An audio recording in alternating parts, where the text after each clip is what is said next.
ዕለታዊ መረጃዎችና ዘገባዎችን ይዤ መጥቻለሁ። መረጃና ዘገባዎችን እየተከታተላችሁ አብራችሁ እንድትቆዩ ነው በአክብሮት የምጋብዛችሁ። በዚህ ሰዓት በተለያዩ አካባቢዎች ያሉ ዝርዝር የግንባር መረጃዎችን ይዣለሁ። በሸዋ፣ በጎንደር፣ በጎጃም፣ በወሎ ቀጠናዎች ያሉ ዝርዝር የግንባር መረጃዎችን ይዣለሁ። ወደ ተለያዩ አካባቢዎች የተደረጉ ያሉ ዘመቻዎችን የእግረኛና የአየር ኃይል ዘመቻዎችንም ጭምር በተመለከተ ዝርዝር የግንባር መረጃዎች በዚህ ሰዓት ወደ እናንተ ይደርሳሉ።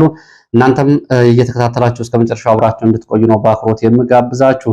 ከነዚህ በአማራ ክልል በተለያዩ አካባቢ የተደረጉ ካሉት የግንባር ዘመቻዎች ባሻገር በተለያዩ የኢትዮጵያ አካባቢዎችም እዚሁ ያሉ አጠቃላይ መረጃዎችን በዚህ ሰዓት ወደ እናንተ የማደርስ ይሆናል።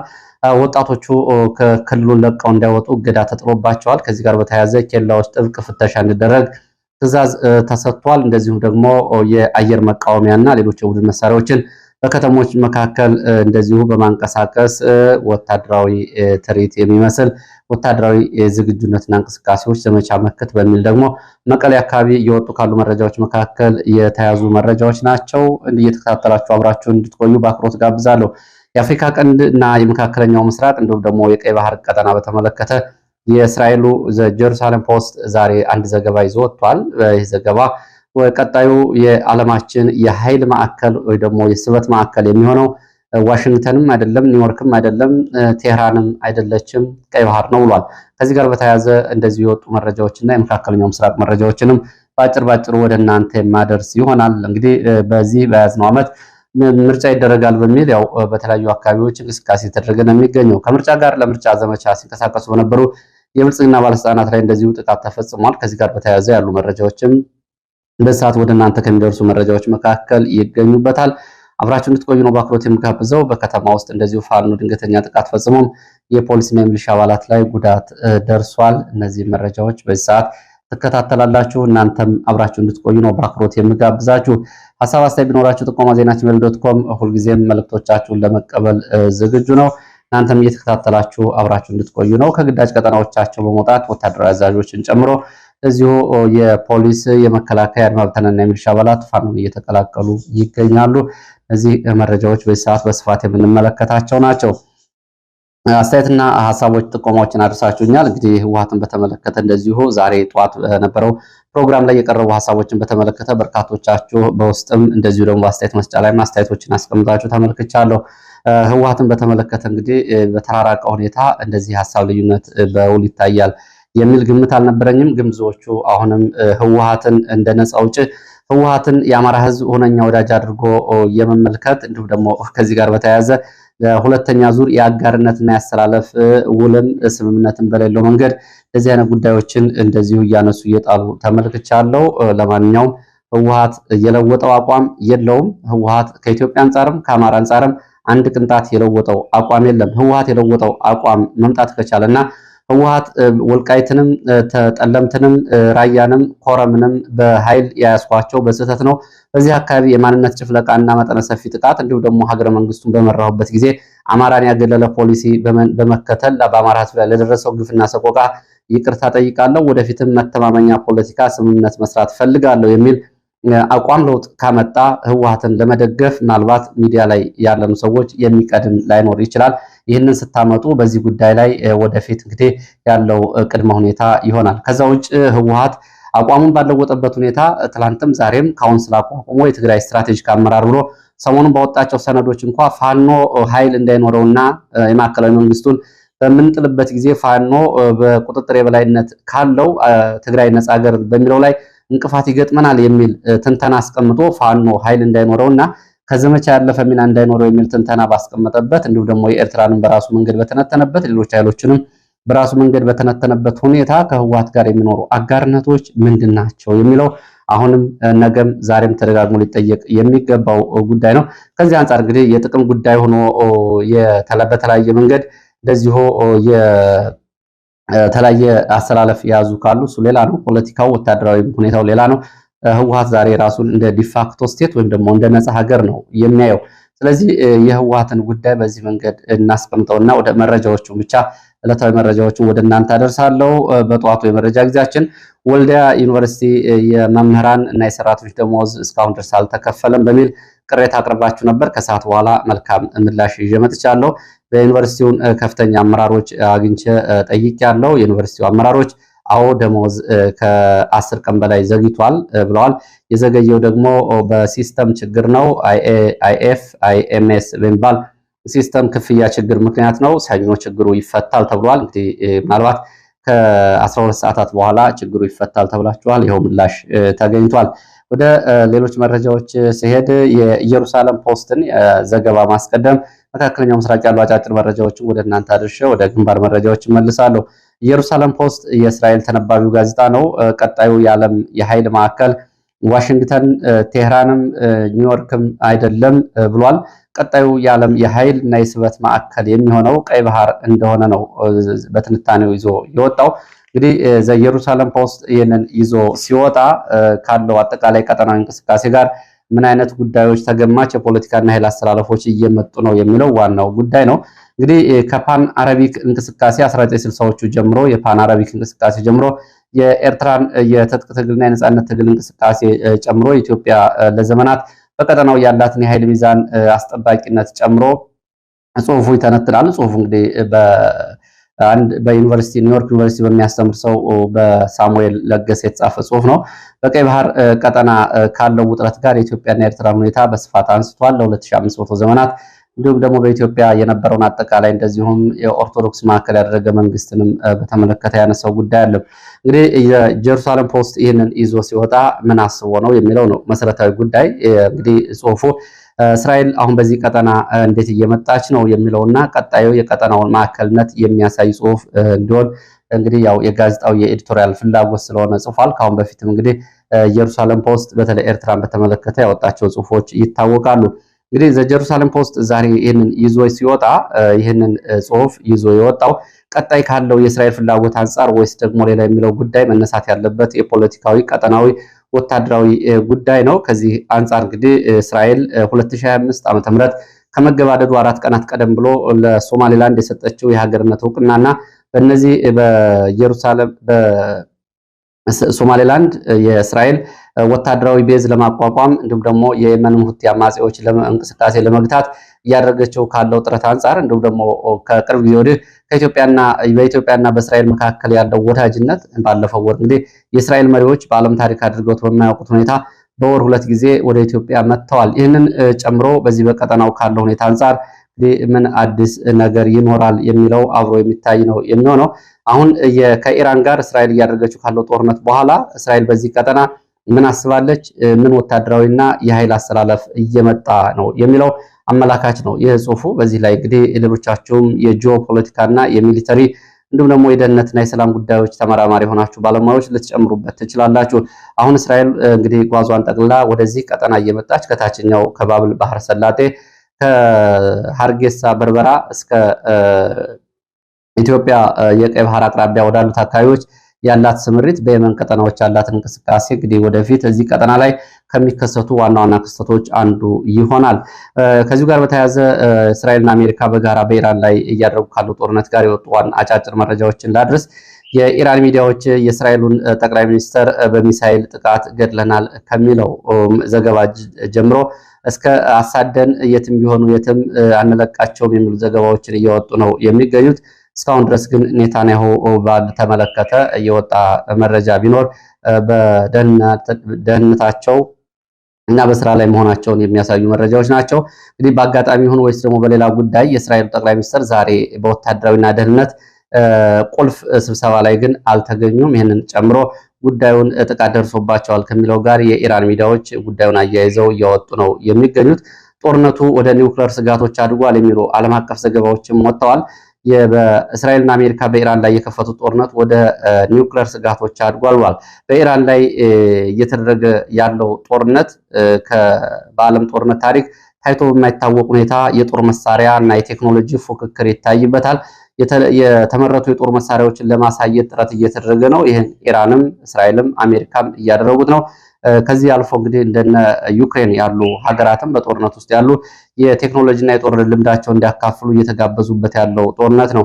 በዚህ ጦርነት ላይ ዘገባውን ይዘው የወጡ ሚዲያዎች የዲፕሎማሲ መንገዶች ሙሉ በሙሉ ተዘግተው ዓለም ወደ ኒውክሌር የኃይልና የሀያላን የጡንቻ መለካካት ገብቷል፣ ይህም የዓለም ስጋት ሆኗል ብለዋል። ከቀናት በፊት እንግዲህ ከሰሜን ኮሪያ ኢራን የኒውክሌር አረር ተሸካሚ ሚሳኤሎችን ልታገኝ ትችላለች የሚል ዘገባ ወጥቶ ነበር። ሲአይኤም እንደዚሁ በዚህ ጉዳይ ላይ ለሚዲያዎች ማብራሪያ መስጠቱ ይታወቃል። እንግዲህ ዶናልድ ትራምፕ ደግሞ የአሜሪካው ፕሬዚዳንት የአሜሪካ ሚዲያዎችን አስጠንቅቀዋል። በኢራን ጦርነት ላይ አሜሪካ ከፍተኛ የሆነ ገንዘብ የኢኮኖሚ ኪሳራ ደርሶባታል፣ ወታደራዊ ኪሳራም ተመዝግቧል በሚል የሚያወጡትን ዘገባ እንዲያቆሙ ዶናልድ ትራምፕ የሀገራቸውን ሚዲያዎች አሳስበዋል። ዶናልድ ትራምፕ ይሄ ዘገባ የጠላትን ሞራል የሚገነባ የወታደራዊ ዝግጁነትን የሚጎዳ ቅድሚያ ለብሔራዊ ጥቅም ያልሰጠ ዘገባ ነው ሲሉ ነው የሚዲያዎቹ ከዚህ ድርጊታቸው እንዲቆጠቡ ያስጠነቀቁት። እንግዲህ ጦርነቱ ከተጀመረ 16ኛ ቀኑን ይዟል። በዚህ ጊዜ እስካሁን ድረስ አሜሪካ በየቀኑ $1 ቢሊዮን እየከሰረች ነው። አሁን ደግሞ ተጨማሪ ባህር ኃይልና የባህር ኮማንዶ ኃይል አንቀሳቅሳለች። ተጨማሪ ወጪዎችንም እያወጣች ነው።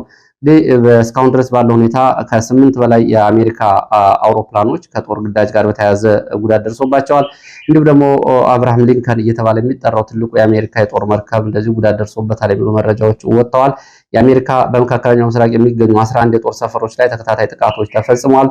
ከዚህ አንጻር እንግዲህ ከአሜሪካ በየቀኑ በጦርነቱ ይህን ያክል $1 ቢሊዮን እየከሰረች ነው የሚለው ዘገባ ታቆማላችሁ ብለዋል ትራምፕ። የኢራኑ አብዮታዊ ዘብ ደግሞ የእስራኤሉን ጠቅላይ ሚኒስትር ያው እንግዲህ አሳደን እንገድላለን፣ በየትም ቢሆኑ በህይወት ካሉ ድረስ አንለቃቸውም ብለዋል። አሜሪካ ደግሞ ሞጃታ በአዲሱ የኢራን አያቶላ መሪ ልጅ በህይወት ላይኖር ይችላል የሚል እንደዚሁ አስተያየት ሰጥተዋል። የአሜሪካ ኤምባሲ ደግሞ በኢራቅ የሚገኘው ዜጎች አስቸኳይ ኢራቅን ለቀው እንዲወጡ አሳስቧል። በትላንትናው ዕለት በኢራቅ የሚገኘው የአሜሪካ ኤምባሲ በኢራን ድሮን ከተመታ በኋላ ዜጎች ኢራቅን ለቀው እንዲወጡ አሳስበዋል። አሁን የሆርሙዝ ሰርጥ ለአሜሪካና ለእስራኤል እንጂ ለሌላው አልተዘጋም ስትል እስራኤል ኢራንን መግለጫ ሰጥታለች። ኢራን ጦርነቱ እንዲቆም ከተፈለገ አሜሪካና እስራኤል ያለ ቅድመ ሁኔታ ጦርነት ማቆም አለባቸው ብላለች። የሰርጡን የዘጋውት ለሁለቱ እንጂ ለሌሎቹ ሀገራት አይደለም ብለዋል። ከዚህ ጋር በተያያዘ ዶናልድ ትራምፕ እነ ቻይና፣ እነ ሰሜን ኮሪያ፣ እነ ፈረንሳይ መርከቦቻቸው እንዲልኩና ከአሜሪካ ጎን እንዲሰለፉ ጥሪ አድርገዋል። ቻይና ግን የጦርነቱ እንዲቆምና ወደ ድርድር እንዲመጡ ነው እየጠየቀችው። ኢራን ዩክሬንን አስጠንቅቃለች። ከሩሲያ ጋር ጦርነት ውስጥ የምትገኘው ዩክሬንን ኢራን ዛሬ አስጠንቅቃለች። የኢራኑ የደህንነት ኮሚሽን ኢብራሂም አዚዝ ዩክሬንን ለእስራኤል የድሮን ድጋፍ እያደረገች ነው፣ ይሄ ደግሞ እስራኤል በእኛ ላይ ለምትፈጽመው ጥቃት የጦር መሳሪያ ድጋፍ እያደረገች ስለሆነ የጥቃት ኢላማ እናደርጋታለን ብለዋል። ይህም በቀጥታ በዓለም አቀፍ ደረጃ ራሳችን ከመከላከል ጋር የጦር ሕግ ሆኖ ይሰራል፣ ዓለምም ይደግፈናል። ስለዚህ ዩክሬንን እናጠቃለን ነው ያሉት የኢራኑ ብሔራዊ ደህንነት ኮሚሽን ኢብራሂም አዚዝ። በዚህ ጦርነት ዘለንስኪ እና ትራምፕ እንደዚሁ የቃላት ጦርነት ውስጥ ገብተዋል። ዩክሬን የሻሂድ የተባሉትን የኢራን ድሮኖችን በመመከት ውጤታማ ናት በሚል የተለያዩ ሀገራት የጦር መሳሪያ ቴክኖሎጂ እንድትሸጥላቸው እየጠየቁ ነው የሚገኙት። አሜሪካ ተጨማሪ የባህር ኃይል እና ኮማንዶ ዛሬ ወደ መካከለኛው ምስራቅ አንቀሳቅሳለች። ኢራን በመካከለኛው ምስራቅ የሚገኙ የአሜሪካን ወታደራዊ ሰፈሮች አጠናክራ እንደምትደበድብ ዝታለች። ዛሬ እንደዚሁ አዲስ በነዳጅ ፊውል የሚሰራ ሚሳኤልም አስወንጭፋለች ወደ እስራኤል። ኢራን ይህን አድርጋለች። እስራኤልና አሜሪካ ደግሞ አጸፋዊ ድብደባ ዛሬ ሌሊቱን ይቀጥላል ብለዋል። ኢራን በሆርሙዝ ሰርጥ የነዳጅ ግብይትን በተመለከተ ያስተላለፈችው ውሳኔ በዓለም የኢኮኖሚ ላይ ጫና ይፈጥራል ተብሏል። የዓለምን የኢኮኖሚና በተለይ ፔትሮ ዶላር እየተባለ የሚጠራውን የግብይት ስርዓት ያዛባል ተብሏል። ኢራን ግብይቱ በቻይና የመገበያያ ገንዘብ በዩዋን እንዲሆን ይህንን ውሳኔ ያስተላልፋለች። ከዚህ አንጻር እንግዲህ አሜሪካን ለመከላከል ጨምሮ ሰርጡን ለመቆጣጠር መጠነ ሰፊ ወታደራዊ ዘመቻ እንደምታደርግ ይጠበቃል። ወደ ሌሎች መረጃዎች እመለሳለሁ። ወደ ሌሎች መረጃዎች የሚመለስ ወደ ግንባር መረጃዎች ነው የሚሄደው። እየተከታተላችሁ አብራችሁ እንድትቆዩ ነው በአክብሮት የሚጋብዛችሁ። በሸዋ ቀጠና ወደራ ተብሎ የሚጠራው አካባቢ ሰሲት አቅራቢያ በተፈጸመ ድንገተኛ ጥቃት ወታደራዊ ኪሳራ ደርሷል። የአየር ወለድ አባላት ከሰሲት ከተማ ወደ አይሶፌ ተብሎ ወደሚጠራ ቦታ እንቅስቃሴ እያደረጉ በነበረበት ሰዓት በተፈጸመ ድንገተኛ ጥቃት የአየር ወለድ አባላት ጉዳት ደርሶባቸዋል። በደፈጣ የደረሰው ጉዳት በዝርዝር አልታወቀም ተብሏል። በሌላ በኩል እዚሁ ሸዋ በአንኮበር ቀጠናም እንደዚሁ ሶስተኛ ቀኑን በያዘው ወታደራዊ ዘመቻና እንቅስቃሴ ከአንኮበር ወደ ደረፎ ተብሎ ወደሚጠራ ቦታ እንቅስቃሴ ላይ በነበሩ ተሽከርካሪዎች ላይ እንደዚሁ ጥቃት ተፈጽሟል። ቁንዲ ተራራ አቅራቢያ በተፈጸመው የደፈጣ ጥቃት በተሽከርካሪ ላይ የነበሩ የሚሊሻ፣ የፖሊስ፣ የአድማ ብተና አባላት በቁጥር ያልታወቀ ጉዳት ደርሶባቸዋል ተብሏል። ወደ ምስራቅ ጎጃም ስንሄድ እንደዚሁ ምስራቅ ጎጃም ጎንቻ ወረዳ በተፈጸመ ድንገተኛ የደፈጣ ጥቃት የፖሊስና የሚሊሻ አባላት ሙትና ቁስለኛ ሆነዋል። ከተማው ውስጥ በተፈጸመው ድንገተኛ ጥቃት የሚሊሻ ኮማንደር አጃቢዎችና የፖሊስ አባላት ሙትና ቁስለኛ መሆናቸው ተረጋግጧል። በዚሁ ቀጠና እንደዚሁ በጨሞ ተብሎ የሚጠራ ከተማም ሚሊሻ አባላት እርስ በርስ ተኩስ ውስጥ ገብተው እንደዚሁ ቁጥራቸው ያልታወቀ ሙትና ቁስለኛ መሆናቸው ነው የተገለጸው። በዚህ ቀጠናም እንደዚሁ የብልጽግና የአካባቢ ባለስልጣናት ላይም እንደዚሁ ጥቃት ተፈጽሟል። የደረሰው ጉዳት ግን በዝርዝር አልታወቀም። ከሚሊሻ አባላቱ ጋር የነበሩ የአካባቢው የብልጽግና ባለስልጣናት። ወደ መተከል የሚወስድን መረጃ አስከትላለሁ። በመተከል ፓዊ ወረዳ መንደር 7 ተብሎ በሚጠራ አካባቢ ወጣቶች በጅምላ መገደላቸውን የዓይን እማኞች ገልጸዋል። ወጣቶቹ በአካባቢው ወርቅ ለማውጣት በባህላዊ የወርቅ ቁፋሮ ላይ ተሰማርተው የሚገኙና ከተለያዩ አካባቢዎች ለጉልበት ስራ ወደ አካባቢው የተሰማሩ ናቸው ብለዋል። ወጣቶቹ መጋቢት 2 2018 ፓዊ መንደር 7 አቅራቢያ ነው የተገደሉት። ወደ ግድያውን በተመለከተ ግድያ የፈጸሙት አካላት የአካባቢ ሚሊሻዎችና የጉምዝ ታጣቂዎች እንደሆኑ የገለጹት የመረጃ ምንጮቹ በጥቃቱ 6 ወጣቶች ተገድለዋል፣ ሌሎች ደግሞ ጠፍተዋል ነው ያሉት። ከአካባቢው በመዝለቅ እንግዲህ በዚህ መተከል አካባቢ ያለውን የወርቅ ማውጫ ቦታዎች ለመቆጣጠር የተለያዩ የታጣቂ እንቅስቃሴዎች እንዲሁም ደግሞ በመደበኛ ጸጥታ ጭምር ያሉ የተለያዩ አካላት እጃቸውን አስገብተዋል።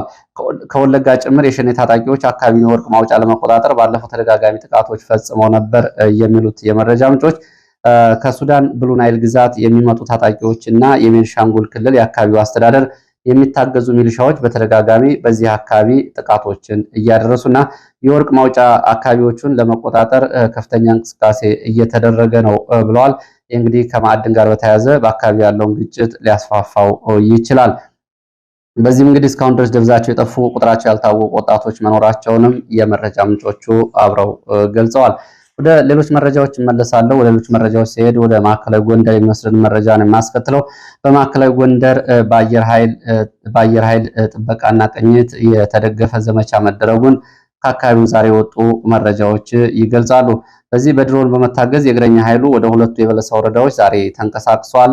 በደጎማና በኪንፋዝ በገላ በኩል ከሁለት አቅጣጫ ወደ ምስራቅ በለሳ የተንቀሳቀሰው ኃይል ጋር በኪንፋዝ በገላ በኩል ባለው ኃይል ጋር ብርቱ ውጊያ ተደርጎ ወደ ኋላ ሲመለስ በደጎማ በኩል ወደ ምስራቅ በለሳ አርባያ የተንቀሳቀሰው መከላከያ አድማ ብተናና ሚሊሻ እግረኛ በድሮን እንደዚሁ በአየር ላይ እየታጀበ ወደ አርባያ ከተማ ገብቷል። ዛሬ ከአርባያ ከተማ ከአንድ ወር በኋላ ነው ኃይል ተመልሶ የገባው። ከማክሰኝት የተንቀሳቀሰው በኩል ደግሞ በጉኋላ በኩል እንደዚሁ የዙ 23 ድብደባ እያደረገ እንቅስቃሴ ላይ መሆኑን የመረጃ ምንጮች ገልጸዋል። ምስራቅ በለሳ አርባያ እንግዲህ ከአንድ ወር በኋላ ተመልሶ መከላከያ ገብቷል ያሉት የመረጃ ምንጮች ዛሬ ደግሞ ከማክሰኝት የተንቀሳቀሰ በጉኋላ በኩል ወደ ምዕራብ በለሳ ማለት ነው ደጎማ ኃይል እንደዚሁ እግረኛ ኃይል ተንቀሳቅሷል። ድሮኖችም ሰማይ ላይ ያንዣብቡ ነበር ሲሉ የዓይን እማኞች ይህንን ገልጸዋል። በዚሁ ቀጠና እንደዚሁ በለሳ ምስራቅ በለሳ ዛሬ ከነበረው እንቅስቃሴ ጋር ደንጎራ ተብሎ በሚጠራ ቦታ ዛሬ ረፋድ ድንገተኛ የደፈጣ ጥቃት ተፈጽሟል። የደፈጣ ጥቃቱ የቦምብ ጥቃት እንደሆነና የቡድን መሳሪያዎችን ጭምር የታገዘ ነው ተብሏል።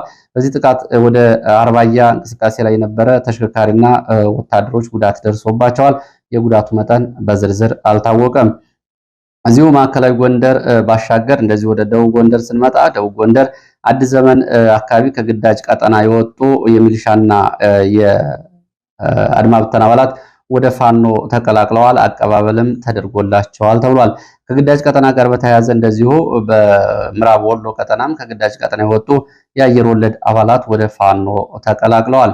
በዚህ የፋኖ ቀጠና ከተቀላቀሉት ውስጥ የአየር ወለድ የሻምበል መሪውን ጨምሮ የሰው ኃይል እና እንደዚሁ ደግሞ የምህንድስና የመከላከያ አባላት ይገኙበታል። እነዚህ 9 የሚሆኑት የመከላከያ አባላት ከ105ኛ ክፍለ ጦር አየር ወለድ ሻለቃ የወጡ እንደሆነና ከነሙሉ ትጥቃቸው ወደ ፋኖ መቀላቀላቸው ተዘግቧል። ሌላው እንደዚሁ በአዲስ ዘመን ባሻገር በክምር ድንጋይ ወደ መና መቀጠዋ ወታደራዊ ዘመቻ ለማድረግ ዛሬ ዝግጅት እየተደረገ መሆኑን የወጡ የመረጃ ምንጮች ገልጸዋል። ከመና መቀጠዋ እብናት እና ከደብረ ታቦር ወደ እብናት እንዲሁም ደግሞ ከክምር ድንጋይ እና ከአዲስ ዘመን ወደ ሁለቱ ወረዳዎች እንቅስቃሴ ለማድረግ ዛሬ ዝግጅት እየተደረገ ነው። የብልጽግና አመራሮች እንደዚሁ ለምርጫ ወደ አካባቢያቸው ተመለሱ በሚል በካምፕ እንዲገቡ መደረጉን እዛው አካባቢ የወጡ መረጃዎች ያሳያሉ። ማዕከላዊ ጎንደር እዛው እንቆያለን። በሰሞኑ መከላከያ ለቋቸው ከወጣው አካባቢዎች መካከል ወደ አለፋ ሻውራ አካባቢ እንደዚሁ ከደልጊ ኃይል መንቀሳቀሱን የሚገልጹ መረጃዎች ወጥተዋል። ከደልጊ ወደ ሻውራ የተንቀሳቀሰው መኮንታ ተብሎ የሚጠራው አካባቢ ድረስ የወጣው መከላከያ በአካባቢ ተኩስ መቀስቀሱ ተከትሎ ወደኋላ ተመልሷል። ከሻውራ ወደ ቋራ ያለውን መስመር መልሶ ለመያዝ በዚህ ቀጠና እንደዚሁ ግዳጅና ወታደራዊ እንቅስቃሴ እየተደረገ መሆኑን የዛሬ መረጃዎች ያሳያሉ። ወደ መቄት ስንሄድ ደግሞ በመቄት እንደዚሁ ከጋሸና ወደ ነፋስ መውጫ በእንቅስቃሴ ላይ የነበረ ወታደራዊ ተሽከርካሪ ላይ ደብረዘቢ ተብሎ የሚጠራው አካባቢ ድንገተኛ የደፈጣ ጥቃት ተፈጽሟል። ከጋሸና ወደ ፍላቂት ጨጭሆ ነፋስ መውጫ እንቅስቃሴ ላይ የነበረ ተሽከርካሪ ረፋድ ላይ ነው የደፈጣ ጥቃት የተፈጸመበት። በተፈጸመው ደፈጣ ጥቃት የደረሰው ጉዳት ግን በዝርዝር አልታወቀም። እዚሁ ወደ ሰሜን ወሎ መርሳና ዙሪያው ስንሄድ በሰሜን ወሎ መርሳ ዙሪያ ለምርጫ ቅስቀሳ በመከላከያ ታጅበው ሲንቀሳቀሱ የነበሩ የብልጽግና ባለስልጣናት ላይ ድንገተኛ ጥቃት ተከፍቷል። ከመርሳ ከተማ ወደ ኮለቦ ተብሎ ወደሚጠራ አካባቢ ለምርጫ በመከላከያና በአድማ ብተና ታጅበው የወጡት የብልጽግና ባለስልጣናት ድንገተኛ ጥቃት በፋኖ ተከፍቶባቸው ተበታትነዋል ነው የተባለው።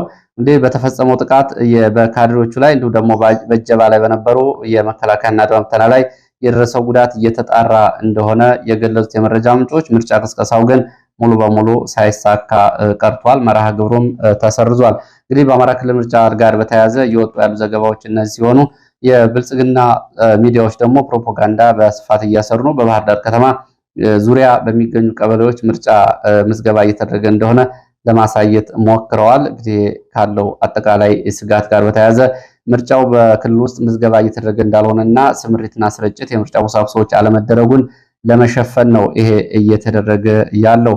ወልዲያ ከተማ እንደዚሁ የፌዴራል ፖሊስ አባላት ወደ ፋኖ ተቀላቅለዋል። በወልዲያ ከተማ ኬላ ጥበቃና ፍተሻ ላይ የነበሩ የሶስት የፌዴራል ፖሊስ አባላት ከነሙሉ ትጥቃቸው በዛሬ ወደ ፋኖ መቀላቀላቸውን ከአካባቢ የወጡ መረጃዎች ይገልጻሉ።